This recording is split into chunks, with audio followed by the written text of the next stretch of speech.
Haleluya,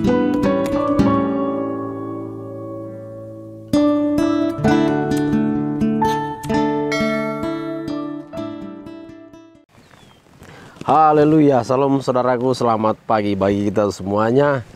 Hari ini saya sedang berada di Pulau Samosir, di salah satu resort, tepatnya di Ambarita sepertinya ini ya. Saya terkagum dengan menyaksikan kemurahan Tuhan dan keajaiban Tuhan yang terjadi di tanah Batak ini. Pagi tadi saya melihat para nelayan ya, para pekerja semuanya pagi-pagi subuh sudah mulai beraktivitas. Sementara kami tadi pagi sedang melakukan saat teduh bersama tim jam 4 pagi. Setelah itu saya keluar lalu menyaksikan beberapa orang telah melakukan aktivitas kesehariannya. Ya. Saya terpikir dengan kata pengamsal yang dikatakan di Amsal 6 ayat 6 dikatakan begini. Ya. Hai pemalas, pergilah kepada semut. Perhatikanlah lakunya dan jadilah bijak, ya. Tuhan menegur kita melalui pengamsal ini untuk seorang pemalas supaya belajar kepada semut. Mengapa Tuhan mengajari seorang pemalas untuk belajar kepada semut? Ya, kita belajar sekilas tentang semut. Ada apa dari seekor semut sehingga Tuhan menyuruh kita untuk belajar kepada semut, ya? Yang pertama, semut itu berani menghadapi masalah.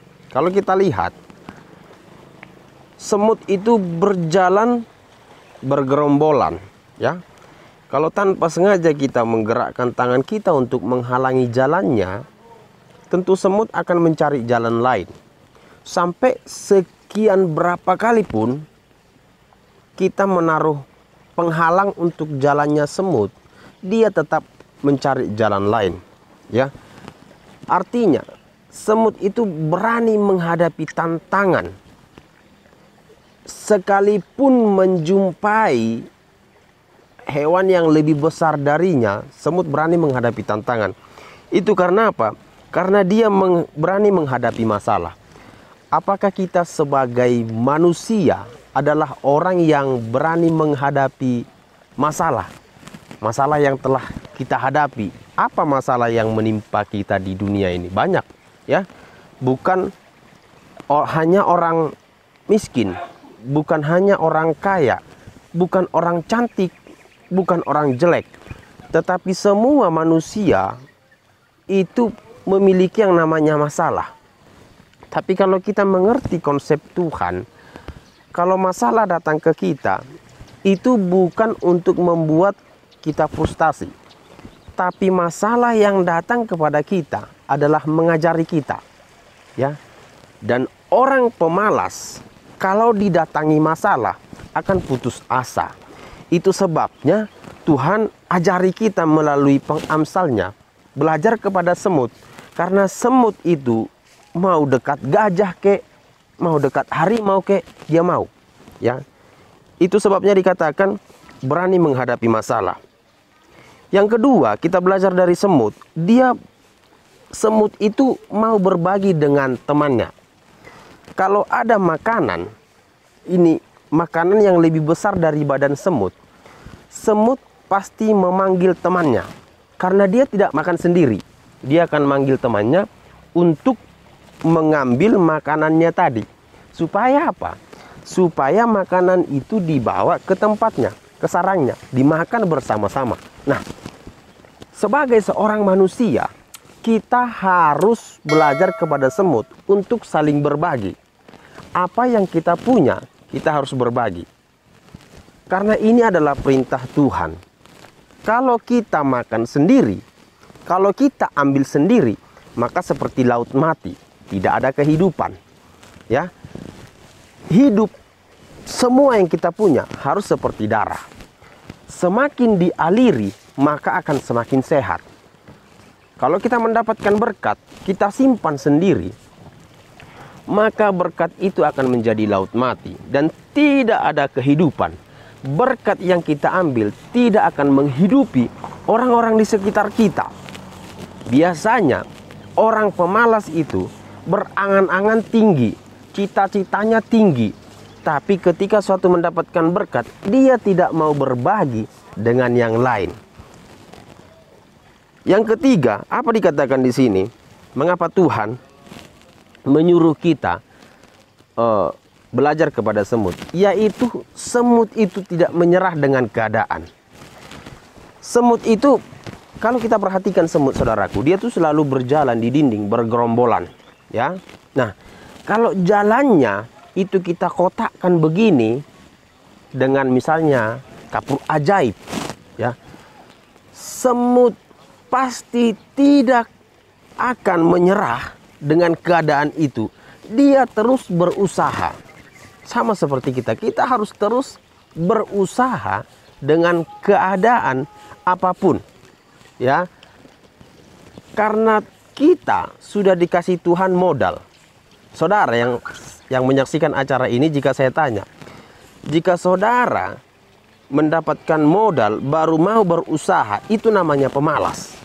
Tetapi kita sudah mempunyai modal luar biasa. Modal apa yang dikasih? Modal yang sangat hebat. Apabila modal saudara diambil dan saudara dibayar, misalnya saudara dibayar 500 juta, tapi mata saudara dicongkel satu, mau nggak? Mungkin nggak mau. Karena itu adalah modal yang luar biasa. Saudara dikasih 1 miliar, tapi diamputasi kakinya, mau nggak?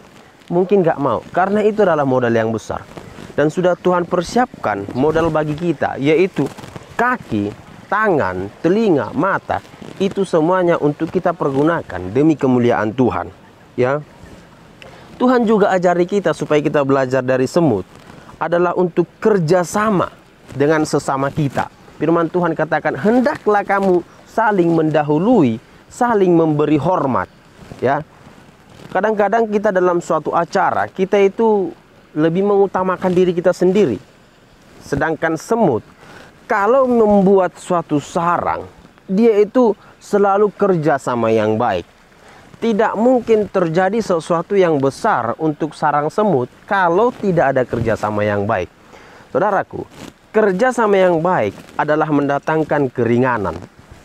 Apapun bentuk kerjasama yang baik, itu selalu lebih kuat, ya. Satu beban berat, misalnya 100 kilo, kalau diangkat oleh 3 orang yang hanya bisa mampu mengangkat 30 kilo. Ya, misalnya satu orang mampunya mengangkat 30 kilo. Yang satunya lagi mampu mengangkat 30 kilo. Yang satunya lagi mampu mengangkat 30 kilo. Nah, jika ketiga-tiganya ini digabungkan dan mengangkat beban yang 100 kilo, pasti bisa. Saya yakin, saya percaya pasti bisa. Karena apa? Karena ada kerjasama yang baik, kesatuan yang baik. Lalu dari mana 10 kilo lagi? 10 kilo lagi bertambah itu dari kekuatan kebersamaan. Sama seperti lampu, saudaraku. Jika bohlam yang 25 watt, 25 watt, 25 watt, ada 3, dinyalakan bersama-sama dia akan terang. Tapi bohlam yang 75 watt itu dinyalakan mungkin lebih terang. Itu kenapa? Karena kekuatan kebersamaan. Jadi kekuatan kebersamaan itu ditujukan Tuhan, diajari Tuhan untuk seorang pemalas. Dikatakan, belajar kamu kepada semut. Biasanya orang pemalas itu cenderung ingin keinginannya sendiri, tidak mau bekerja sama, selalu mencari keuntungan dari setiap situasi. Kalau disuruh begini, begitu, begini, ya kan? Apa untungku? Apa gunanya bagiku? Dalam kehidupan pelayanan ini, kita tidak harus apa gunanya bagiku, apa yang kudapat dari sini, gitu. Saudaraku yang terkasih, semut juga itu adalah tipe hewan yang beradaptasi dengan lingkungannya. Bukan hanya manusia yang bisa beradaptasi, pindah sana, pindah sini. Semut juga kadang pindah sana, kadang pindah sini. Tapi semut itu ketika dia pindah kemana-mana pun, dia yang selalu menyesuaikan diri dengan lingkungannya. Bukan harus lingkungan yang menyesuaikan diri dengan semut. Kadang kita manusia malu.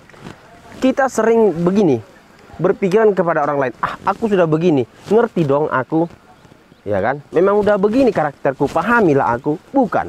Saudaraku yang terkasih, kita yang harus memahami orang lain. Bukan orang lain yang harus memahami kita. Ya, karena firman Tuhan katakan, hendak beri hormat kepada yang lain, saling mendahului, kerjasama yang baik, katanya. Saudaraku, pelajaran yang dari semut ini, yang kita ambil ini, yang ditujukan Tuhan pada kita ini adalah pelajaran yang sangat berharga. Jangan sampai saudaraku, kita malu kepada semut yang kecil itu hanya karena kita seorang pemalas. Saudaraku yang terkasih, apalagi dikatakan di situ bahwa semut juga adalah hewan yang ramah terhadap sesamanya. Semut kalau bergerombolan, berjalan dan berpapasan dengan yang lain selalu beri sapa. Ya, kalau kita perhatikan itu, semut dengan semut itu ketemu. Kenapa? Karena dia ramah terhadap sesamanya. Tidak peduli itu musuh, kawan, atasan, bawahan. Tapi yang pasti dengan sesamanya dia selalu ramah. Apakah kita dengan sesama kita selalu ramah? Atau hanya untuk orang yang kita kenal? Orang yang kita kasihi? Dan jika berpapasan dengan orang yang kita benci, apakah kita ramah? Ya. Jadi saudara yang terkasih, mari kita belajar dari semut. Kita lihat apa pelajaran yang penting ini kita pelajari supaya kita menjadi ramah, tidak menyerah, selalu bekerja sama yang baik, mampu berbagi dan beradaptasi dengan lingkungan apapun. Terima kasih saudaraku yang terkasih pada pagi hari ini untuk kebenaran firman ini. Biarlah kiranya kebenaran firman ini menguatkan saudaraku. Shalom. Bapak yang memberkati.